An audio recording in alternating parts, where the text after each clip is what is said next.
Hello guys, welcome back again in Violence District, and today we are going to talk about a killer that got added recently, and that is the Veil. The Veil is a ranged killer, which means you can attack players from a distance. It sounds pretty strong, but is really hard to use. Just let me show you her kit.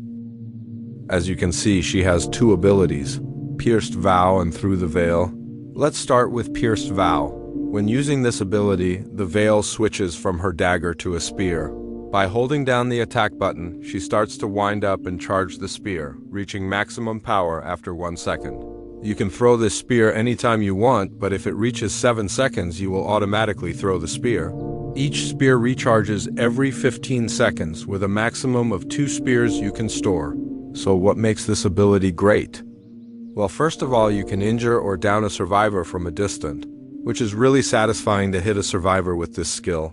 Also, this ability is really strong for predicting survivors when they're doing animations like vaulting, dropping a pallet, or rescuing someone from a spike. The reason is simple. They stay still for a second during those animations, making it way easier to hit them with your spear. So, as much as possible, don't break pallets unless they're blocking your only path. Leaving them up actually gives survivors more animation spots, which you can easily take advantage of. Also, this ability is great in tight angles where survivors don't have much space to dodge the spear. But anyways, this ability is really strong if you get to master it, but it has some few downsides. Firstly, the biggest problem with this killer. She has no crosshair. This makes it difficult for you to hit a survivor far away as there is no proper guide to look at. And here comes problem number 2 comes in. If you miss your spear during a chase, it'll make catching up to that survivor much harder. The reason is that the ranged attack works just like a basic attack. Once you throw it, you'll get slowed down afterward, which makes it harder to keep up with the survivor. Problem number 3, this ability sucks in wide open area.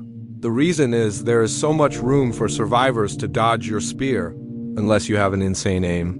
But open area can be a good thing if you have lineups, but only insane players have those. Now for the final problem. You also can't switch back to your dagger while you're charging a spear, which some survivors can take advantage of. They'll run straight toward you and loop around you while you're aiming, making it really hard to get a proper shot. And if you miss, that gives them the perfect chance to escape. And that is all for the Piercing Vow. Let's move on into the next ability, which is Through the Veil. This ability works more like a passive for the Piercing Vow, since it buffs your spear to ignore obstacles and pass through walls.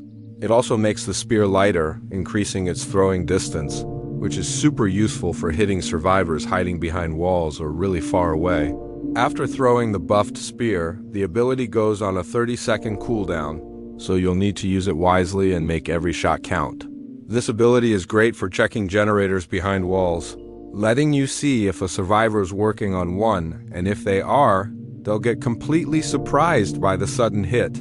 This ability is basically just Piercing Vow, but with an added buff to your spear, so it shares the same weaknesses as Piercing Vow. However, the real downside of this skill is its 30-second cooldown, and that is all of the Veil's abilities.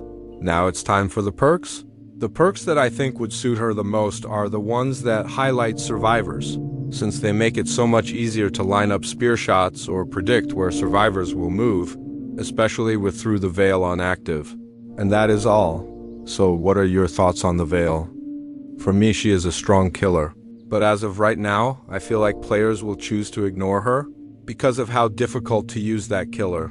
You basically need good aim and strong prediction plays if you want to get really good. She's all about timing and reading survivor movements. She is the hardest killer to use in Violence District as of right now. But if you take your time on mastering her, then she would be broken. But if you don't, then I suggest on picking another killer.